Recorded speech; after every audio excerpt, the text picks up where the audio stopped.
Hola gente de Trujillo, Perú y de todas las partes del mundo. El día de hoy en el TCD vamos a hablar sobre 1 Samuel 29 del versículo 1 al versículo 11. Dios muestra la salida. No hay nada mejor forma que poder iniciar nuestro día con nuestro tiempo con Dios. Versículo 1. Los filisteos reunieron todas sus fuerzas en Afec, e Israel acampó junto a la fuente que está en Jezreel. Mientras los príncipes de los filisteos pasaban revista a sus compañías de a 100 y de a 1000 hombres, David y sus hombres iban en la retaguardia con Aquis. Entonces los príncipes de los filisteos dijeron: ¿Qué hacen aquí estos hebreos? Aquis respondió a los príncipes de los filisteos: ¿No ven que es David? Entonces ellos responden: ha estado conmigo por días y años y no he hallado falta en él desde que se pasó a mi servicio hasta el día de hoy. Entonces los príncipes de los filisteos se enojaron contra él y le dijeron: despide a este hombre para que regrese al lugar que le señalaste y no venga con nosotros a la batalla, no sea que en la batalla se vuelva enemigo nuestro, porque con qué cosa retornaría mejor a la gracia con su señor que con la cabeza de estos hombres. ¿No es este el David de quien cantaban en las danzas: Saúl hirió a sus miles y David a sus 10,000? Entonces Aquis llamó a David y le dijo: vive Jehová, tú has sido un hombre recto, y me ha parecido bien que salgas y entres en el campamento conmigo, porque ninguna cosa mala he hallado en ti desde que viniste a mí hasta el día de hoy. Pero no eres grato a los ojos de los príncipes. Regresa, pues, y vete en paz, para no desagradar a los príncipes de los filisteos. David dijo a Aquis: ¿qué he hecho yo? ¿Qué has hallado en tu siervo desde que entré a tu servicio hasta el día de hoy, para que no vaya y pelee contra los enemigos del Señor, del rey mi señor? Aquis respondió a David: sé que has sido bueno ante mis ojos, como un ángel de Dios, pero los príncipes de los filisteos me han dicho que no vengan con nosotros a la batalla. Levántate pues de mañana tú y los siervos de tu señor que han venido contigo, y marchaos de aquí en cuanto amanezca. Se levantaron David y sus hombres de mañana para irse y regresar a la tierra de los filisteos. Y los filisteos se fueron a Jezreel. Qué increíble cómo David, porque si se dan cuenta, aquí estamos hablando sobre David y sobre los filisteos, ¿no? Básicamente, los príncipes de los filisteos eran los que se oponían a que David vaya a la guerra. ¿Por qué? Porque simplemente, llanamente, como vemos, ¿contra quiénes iban a pelear? Iban a pelear contra Israel, contra hebreos, que son sinónimos. Entonces, cómo David era conocido entre los filisteos y entre muchas partes del mundo, de que él era muy bueno en batalla, era un gran guerrero. Sin embargo, iba a pelear contra su propio pueblo. Entonces, lo alucinante de esto es que David se había comprometido con el rey, quería ir a la guerra, a pesar de que iba a pelear contra su propia gente. Entonces, los príncipes y el entorno de este rey, ¿qué es lo que decía Aquis? Decía que, bueno, los príncipes, ¿qué es lo que decían? Decían que David en cualquier momento les podría dar la vuelta al pastel, por decirlo así, porque estaba peleando contra su propia gente.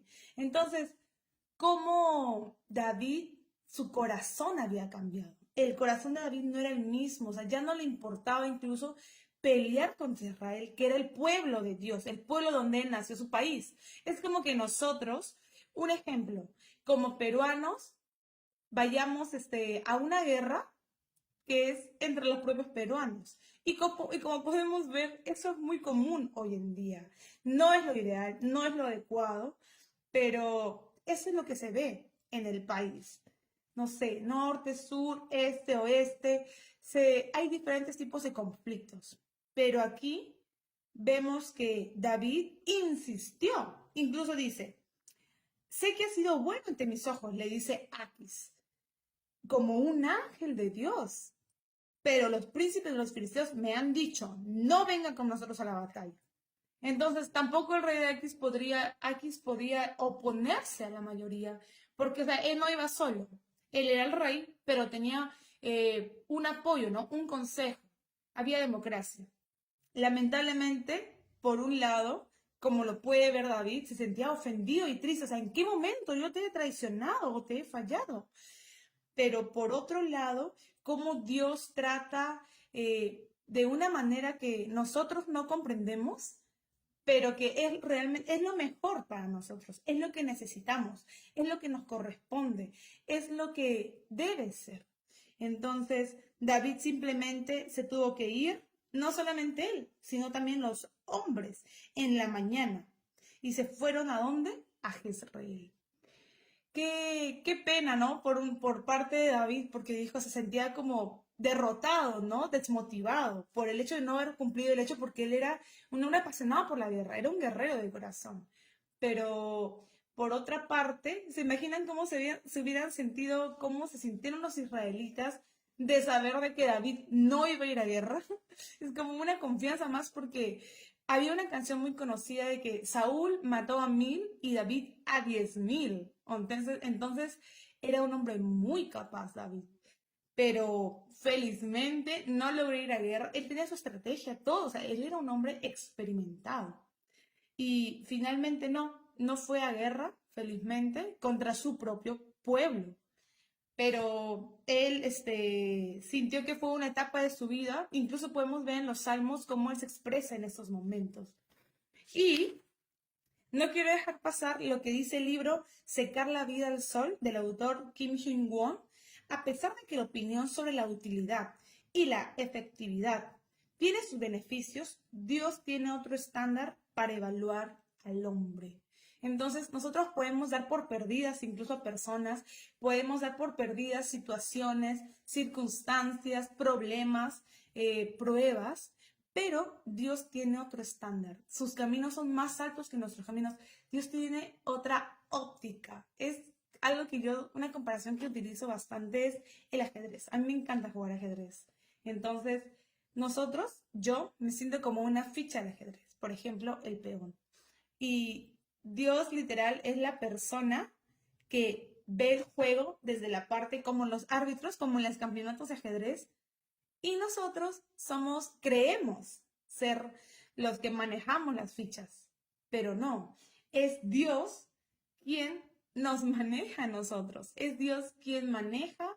Nosotros creemos tener todo bajo control, creemos que todo está perfectamente anotado en nuestras agendas, no sé, yo tengo una agenda entonces que trato de registrar todo, pero Dios es quien hace todo. O sea, si yo creo que lo logré, me quiero llevar algún tipo de crédito, cumplí todas mis metas, mis planes del día, pero es porque Dios lo permitió, porque Dios quiso así, y si algo no se cumplió y en algún momento me sentí mal o frustrada porque no lo hice o no cumplí mis metas, es porque Dios ya lo tenía preordenado, predestinado de esa manera. Dios quería que sea así. Y bueno, espero que haya sido comprendible el tema del día de hoy.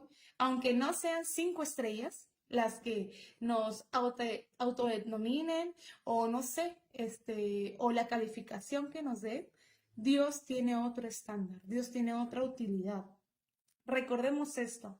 Incluso la oposición puede ser conforme a la voluntad de Dios y tomarse en un beneficio para nosotros. Y lo cierto es que Dios es todopoderoso, que nos rescata del lazo del enemigo de la manera menos esperada. Eso quería compartirles el día de hoy. Espero que tengan un día increíble.